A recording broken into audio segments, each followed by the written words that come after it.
تو خوشحال کر اپنی مخلوق پر رحم کر اللہ اللہ۔ ظاہر ہے کہ جس طرح مرتب اور جلسے اس طرح آج کل ہوتے ہیں، دور رسالت مآب میں اس طرح کا تو رواج تھا ہی نہیں۔ اب جتنے بھی مسالک اور مذاہب کے اندر ہوتے ہیں، پروگرام ہیں، جلسے ہیں، تقریبات ہیں، جلوس ہیں، تو اس طرح کا سٹائل اس دور میں تو یقیناً تھا نہیں۔ مرور زمانہ کے ساتھ جو یہ چیزیں آ گئی، لیکن روح اگر وہی ہے تو اختلاف نہیں ہے۔ باقی اس عنوان سے بیٹھے ہوں، بات کی ہو، تو یہ صحیح احادیث سے ثابت ہے۔ حضرت امیر معاویہ رضی اللہ تعالیٰ عنہ کی مرویات سے ہے کہ حضور علیہ السلام مسجد نبوی میں تشریف لائے تو صحابہ بیٹھے ہوئے تھے، تو بیٹھ کر کے وہ ان کا باہمی کسی عنوان سے گفتگو کا، جلسے کا سٹائل تھا، بلکہ حدیث کے لفظ ہیں کہ حضور آئے تو فرمایا ما اجلسکم، تم کیوں بیٹھے ہوئے ہو، تمہارے اس جلوس کا، بیٹھنے کا، جلسے کا کیا مقصد ہے؟ تو صحابہ نے جو جواب دیا وہ سننے کے قابل ہے۔ انہوں نے کہا جلسنا نذکر اللہ و نحمدہ علی ما ہدانا للاسلام و من علینا بکا، حضور ہمارے بیٹھنے کا مقصد یہ ہے کہ ہم اللہ کی حمد بول رہے ہیں، اس کی ثنا کر رہے ہیں، اس کا شکریہ ادا کر رہے ہیں اس بات پر کہ اس نے ہمیں ہدایت اسلام دی اور آپ کی صورت میں ہمارے اوپر کرم فرمایا، وَمَنَّ عَلَيْنَا بِكَ، آپ کی صورت میں ہمارے اوپر کرم کیا۔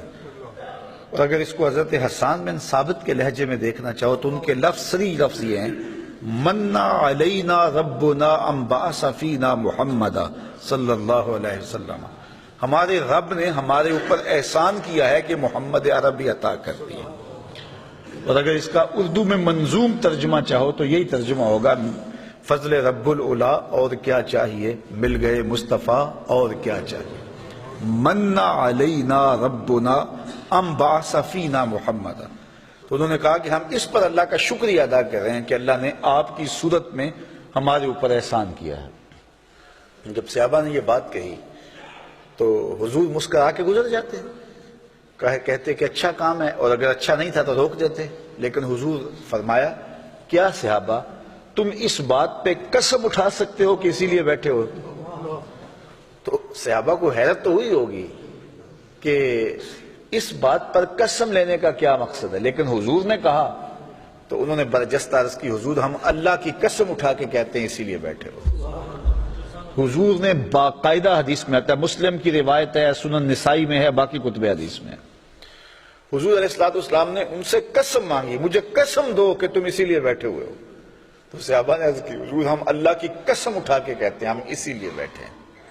تو حضور نے قسم مانگی ان سے، اور انہوں نے سب نے باقاعدہ قسم دی ہم اللہ کی قسم اٹھاتے ہیں،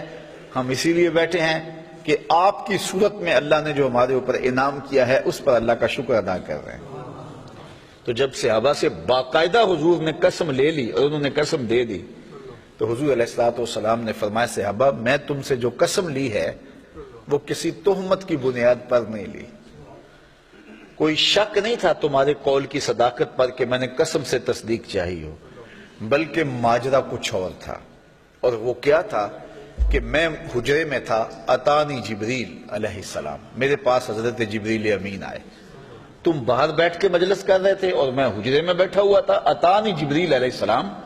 اور میرے پاس جبریل امین آئے فاخبرنی ان اللہ یباہی بکم الملائکہ، مجھے جبریل نے آ کے خبر دی اے صحابہ تمہارے اس عمل پر اللہ فرشتوں میں فخر کر رہا ہے، تمہارے اس عمل پر، فاخبرنی ان اللہ یباہی بکم الملائکہ، تمہارے اس عمل پر اللہ فرشتوں میں ناز کر رہا ہے، فرشتوں میں فخر کر رہا ہے کہ میں نے ان کو ایک نعمت دی تھی، کتنے قدردان ہیں کہ اب بھی بیٹھ کے اس کا شکریہ ادا کر رہے ہیں۔ اللہ اکبر۔ تو مجھے بتائیے آج اگر میں اور آپ بیٹھ جائیں اور جمع ہو جائیں، چلو بیٹھنے کی جگہ پر چراغاں بھی کر لیں، نیچے اچھی چٹائیاں بھی بچھا لیں، اب اتنی آوازیں نہیں ہیں کہ زور سے بول کر آخری شخص تک آواز پہنچائی جائے، چلو سہولت کے لیے لاؤڈ سپیکر بھی لگا لیں، کوئی دور و نزدیک سے لوگ آئے ہیں ان کے لیے کوئی کھانے کا شیرینی کا انتظام بھی کر لیں، تو اس میں کیا قباحت ہوگی؟ یہ کیا بالکل اسی مجلس کا تسلسل دکھائی نہیں دیتا؟ ہاں اگر ضد ہے تو اس پر بڑی باتیں کی جا سکتی ہیں اور کی بھی جاتی ہیں، لیکن اگر ضد نہیں ہے، انصاف کی نظر سے دیکھا جائے تو اگر اسی عنوان سے میں بیٹھ جاؤں اور آپ بیٹھ جائیں اور ہم جو ہے وہ اپنے رزق سے اس کے لیے کوئی دوستوں کے لیے اہتمام بھی کھانے کا کر لیں اور حضور علیہ السلام کی سیرت کو عنوان چھیڑ لیں، فضائل و مناقب کی باتیں کر لیں، تو اس میں کوئی قباحت نہیں ہوگی۔